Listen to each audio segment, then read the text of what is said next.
सम्मानित साथियों, नमो बुद्धाय, जय भीम। आज के अम्बेडकर संदेश में आपका हार्दिक स्वागत है। आज का अम्बेडकर संदेश मुख्यतः फोकस है ओबीसी के उचित प्रतिनिधित्व अर्थात आरक्षण को लेकर।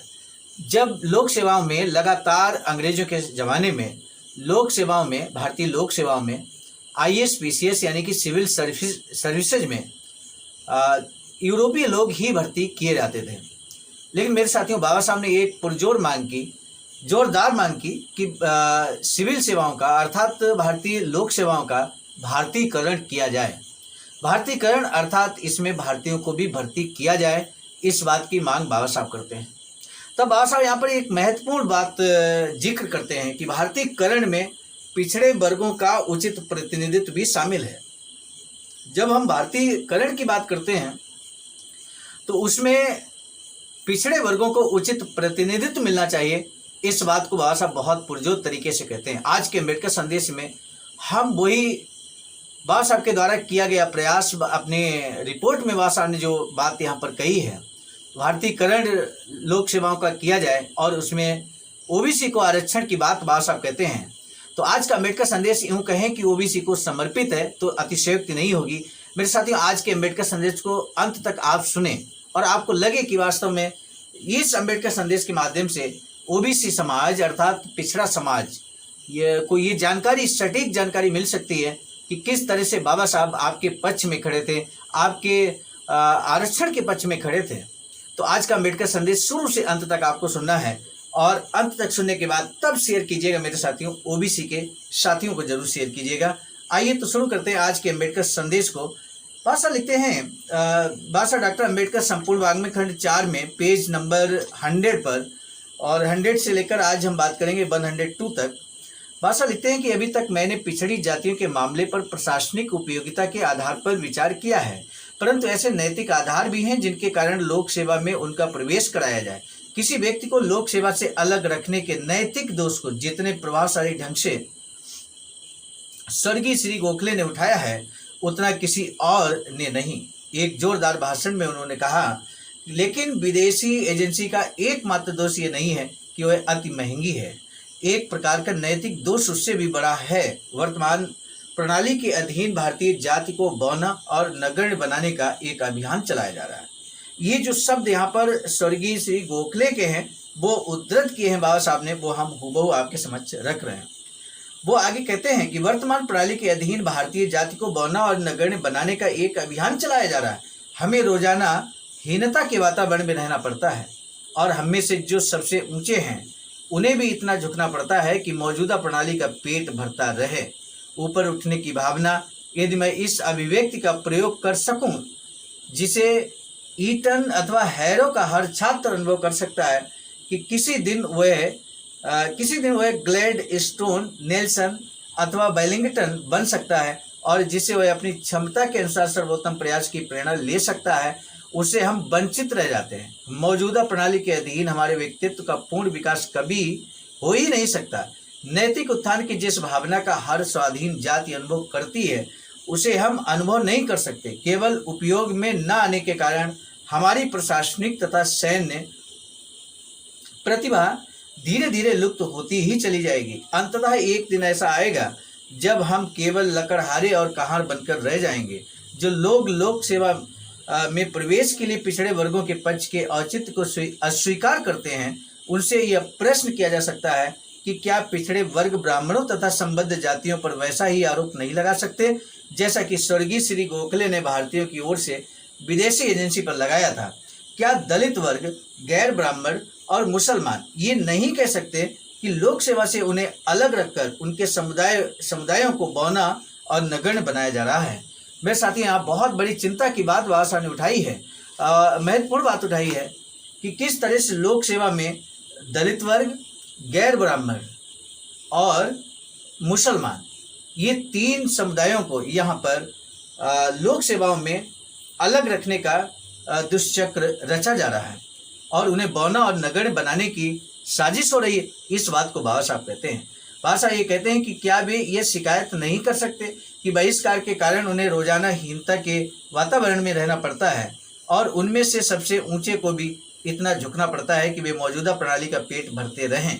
क्या वे छाती ठोक कर नहीं कह सकते कि ऊपर उठने की जिन भावनाओं को ब्राह्मण जाति का हर स्कूली छात्र अनुभव करता है कि एक दिन वह सेना, शास्त्री, रानाडे अथवा प्रांजपे बन सकता है, और जिनसे वह अपनी क्षमता के अनुसार सर्वोत्तम प्रयास की प्रेरणा ग्रहण कर सकता है, उनसे उन्हें वंचित किया गया है कि क्या वे क्षोभ से यह नहीं कह सकते कि मौजूदा प्रणाली के अधीन उनके व्यक्तित्व का पूर्ण विकास कभी हो ही नहीं सकता?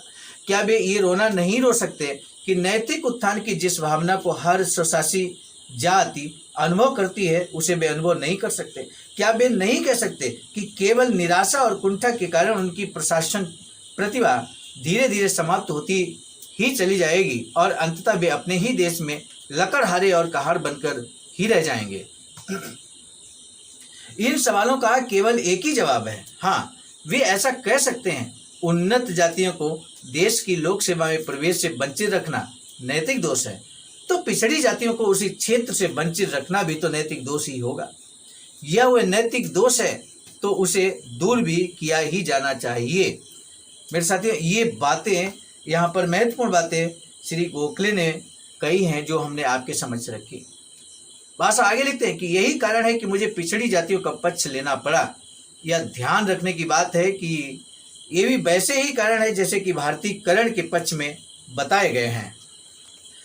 भाषा आगे कहते हैं कि यह भी याद रखना होगा कि भारतीयकरण का पक्ष भी दक्षता पर आधारित नहीं है। ध्यान दीजिए मेरे साथियों, लगातार खासकर ब्राह्मण वर्ग इस बात को कहता रहा है कि भारतीय लोक सेवाओं में दक्षता पर आधारित भर्ती की जाए। तब बाबा साहब ने भारतीयकरण की बात कही और भारतीयकरण को स्पष्ट करते हुए बाबा साहब कहते हैं भारतीयकरण का पक्ष भी दक्षता पर आधारित नहीं है, वह उस प्रशासन की बैसाखी पर टिका है। इस बात को चुनौती नहीं दी गई है कि दक्ष प्रशासक के लिए जो गुण जरूरी हैं उनकी दृष्टि से भारतीय यूरोपीय से घटिया है। इस बात से इनकार नहीं किया गया कि यूरोपीय नौकरशाहों ने हमारी सड़कें सुधारी। यूरोपीय नौकरशाहों ने क्या किया ये जानना होगा मेरे साथियों। बाबा साहब कहते हैं बहुत स्पष्ट तरीके से कि यूरोपीय नौकरशाहों ने हमारी सड़कें सुधारी, अधिक वैज्ञानिक सिद्धांतों पर हमारी नहरें बनाई, रेल यातायात शुरू किया, अति सस्ती डाक व्यवस्था को जन्म दिया, विद्युत गति से संदेश भेजे जाने लगे, मुद्रा में सुधार किया, मापतौल को विनियमित किया, भूगोल, नक्षत्र विज्ञान और आयुर्विज्ञान संबंधी धारणाएं बदली और हमारे आंतरिक झगड़ों को रोका।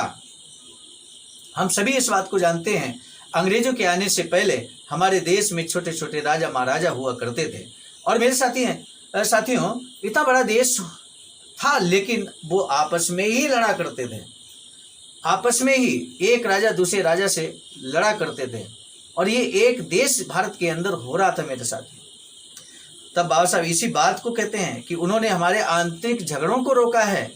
इस तथ्य का सबसे बड़ा और कोई प्रमाण नहीं हो सकता कि यूरोपीय नौकरशाही यथासंभव सर्वाधिक दक्ष प्रशासन प्रणाली है। तब बाबा साहब कहते हैं यही एग्जाम्पल है जो दक्ष प्रशासन प्रणाली का सर्वोत्कृष्ट उदाहरण है।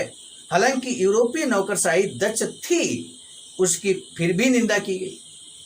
यूरोपीय प्रशासन दक्ष थी फिर भी निंदा की गई क्योंकि उसमें वे गुण नहीं थे जो मानवीय प्रशासन में होने चाहिए। मेरे साथियों, मानवीय प्रशासन को बाबा साहब बड़ी अहमियत देते हैं। मानवीय प्रशासन का मतलब क्या है इसको स्पष्ट करते हुए बाबा साहब कहते हैं अतः ये कुछ आश्चर्य की ही बात है कि जो भारतीयकरण की दुहाई देते थे वे ही उसकी धारा पिछड़ी जातियों की ओर मोड़ने का विरोध करते हैं। वे भूल जाते हैं कि भारतीयकरण के पक्ष में पिछड़े वर्गों का पक्ष भी शामिल है। भारतीयकरण के पक्ष में पिछड़े वर्गों का पक्ष भी शामिल है। जो भी हो, जितना महत्व मैं प्रांत की स्वायत्तता या प्रांतीय कार्यपालिका के लिए पूर्ण दायित्व को देता हूँ, उससे कहीं अधिक महत्व मैं इस बात को देता हूँ कि मैं इतने विशाल अधिकारों को सौंपे जाने के पक्ष में नहीं हूँ। यदि मैं अनुभव करता हूँ कि ये अधिकार एक खास वर्ण को सौंपे जा रहे हैं और दूसरे वर्ण को इनसे दूर रखा जा रहा है, इस दृष्टि से मेरा सुझाव है कि मेरी सिफारिशों पर अमल के लिए निम्न कदम उठाया जाए। कौन से कदम उठाने की बाबा साहब बात करते मेरे साथियों, बहुत महत्वपूर्ण बिंदु है। अब हम आपके समक्ष वो बिंदु रखते हैं। पहला बिंदु, प्रथम श्रेणी दूसरी श्रेणी की उच्च सेवाओं में और अधीनस्थ सेवाओं में भी कतिपय रिक्त स्थान परीक्षा उत्तीर्ण होने का प्रमाण पत्र देखकर मनोनयन प्रणाली से भरे जाएं। ये मनोनीत पद एक चयन समिति की सिफारिश पर भरे जाएं। इसमें उम्मीदवार की योग्यता की परख के लिए सक्षम व्यक्ति होंगे और वे पूर्वोक्त सिविल सेवा अधिकारी के साथ मिलकर काम करेंगे।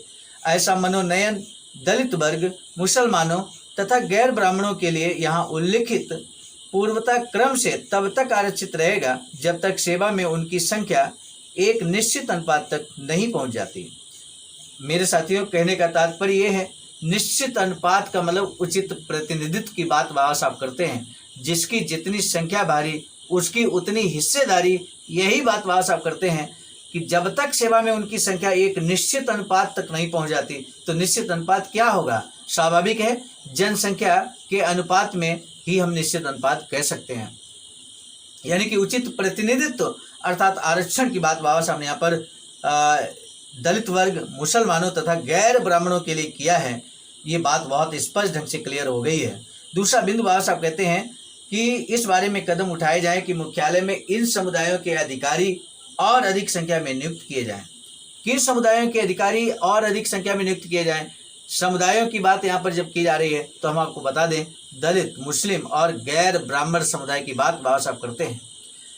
तीसरा बिंदु बाबा साहब कहते हैं कि एक केंद्रीय भर्ती बोर्ड का गठन किया जाए। एक केंद्रीय भर्ती बोर्ड का गठन किया जाए, वह एक केंद्रीय एजेंसी के रूप में कार्य करे। वह नियुक्तियों और रिक्तियों के लिए सभी अर्जियों को रजिस्टर में दर्ज करें और आवेदनकर्ताओं को उन कार्यालयों के संपर्क में रखें जहां समय समय पर रिक्तियां हैं या हों। ये जरूरी है कि नौकरी और उम्मीदवार के बीच संपर्क बना रहे। यदि इस इच्छा को पूरा करना है, ऐसा बोर्ड नहीं है, यदि इस इच्छा को पूरा करना है तो ऐसा बोर्ड है ही नहीं। तब बादशाह कहते हैं इसी कारण बंबई सरकार के प्रयासों को इस संबंध में वह सफलता नहीं मिल सकी जिसकी आशा उससे की जाती थी। तो बादशाह ने एक महत्वपूर्ण सुझाव मेरे साथियों यहाँ पे दिया है, एक केंद्रीय भर्ती बोर्ड का गठन किया जाए जिसे बाद में चलकर भारतीय लोक सेवा आयोग या संघ लोक सेवा आयोग कहा गया। बाबा साहब का ही परामर्श था, बाबा साहब की ही सलाह थी कि आज इस देश भारत के अंदर संघ लोक सेवा आयोग और विभिन्न प्रांतों के लिए बाबा साहब ने प्रांतीय लोक सेवा आयोग का गठन की बात कही गई थी। और मेरे साथियों, अगले अम्बेडकर संदेश में अब तक जितना हम लोगों ने खंड 4 में पढ़ा है, चैप्टर वाइज बिंदुवार हर चैप्टर का क्या निष्कर्ष है, सिफारिशों का सारांश हम लोग देखेंगे। यानी कल का अम्बेडकर संदेश इतना खास होने वाला है। हो सकता है कोई साथी अब तक इस खंड 4 के कोई भी अम्बेडकर संदेश न सुन पाए हों या सुने हो तो भूल गए हों, ऐसा भी हो सकता है। तो ऐसे में कल का अम्बेडकर संदेश अगर आप सुनेंगे तो अब तक जो खंड 4 के अम्बेडकर संदेश हमने आप तक पहुंचाए हैं उन सभी का सारांश कल के अम्बेडकर संदेश में मिलेगा। बेसब्री से इंतजार जरूर कीजिए मेरे साथियों। और फिलहाल हमें आज के अम्बेडकर संदेश का जो महत्वपूर्ण प्रश्न है वो प्रश्न ये है कि बाबा साहब यहाँ बहुत स्वीकार करते हैं स्पष्ट ढंग से कि यूरोपीय नौकरशाहों ने हमारे देश में कई सुधार किए। किन किन चीज़ों का सुधार किया, इसका जिक्र बहुत स्पष्ट ढंग से यहाँ पर किया है। तो यूरोपीय नौकरशाहों ने हमारे देश की जो व्यवस्था के कुछ महत्वपूर्ण बिंदुओं पर काम किया और बहुत अच्छा काम किया। तो उनमें से कुछ बिंदु अगर आप बताएंगे कमेंट सेक्शन में कि यूरोपीय नौकरशाहों ने हमारे देश के लिए क्या किया, तो मेरे साथियों हमें कमेंट सेक्शन में आपका जवाब देखकर बड़ी खुशी मिलेगी, संतुष्टि मिलेगी। एक वैचारिक सेंटर निर्माणाधीन है सारनाथ वाराणसी में, जहां पर 14,000 स्क्वायर फीट जमीन परचेज कर ली गई है ring road green city Faridpur Sarnath में। वैचारिक सेंटर के प्रशासनिक ब्लॉक का निर्माण कार्य कंप्लीट हो चुका है। शानदार बेहतरीन प्रशासनिक ब्लॉक का निर्माण पूर्ण हो चुका है। आगे अब मुख्य भवन को बनाने की बारी हम सबकी है और इस हेतु आप दिए गए अकाउंट नंबर पर अपना अमूल्य योगदान कर सकते हैं। आज का अम्बेडकर संदेश हम लेकर उपस्थित हुए थे मिशन नायक बुद्ध मित्र मुसाफिर सर, राष्ट्रीय अध्यक्ष आवाज का नई दिल्ली की प्रेरणा प्रस्तुत करता क्रम में मैं स्वयं सर्वजित आर्य, राष्ट्रीय मीडिया प्रभारी, IIT सेल आवाज का नई दिल्ली। मिलेंगे नए डॉक्टर अम्बेडकर संदेश में, तब तक दीजिए इजाजत। आप सभी को सादर नमो बुद्धाय जय। सम्मानित साथियों, यदि आप हमारे इस चैनल आवाज का ऑफिशियल, जिस पर नियमित सुबह 5 बजे डॉक्टर अम्बेडकर संदेश आपको मिलता है, आप हमारे इस चैनल को सपोर्ट करना चाहते हैं तो हमारा आपसे निवेदन है कि आप हमारे इस चैनल को सब्सक्राइब कर लें, वीडियो को शेयर, लाइक, कमेंट जरूर करें।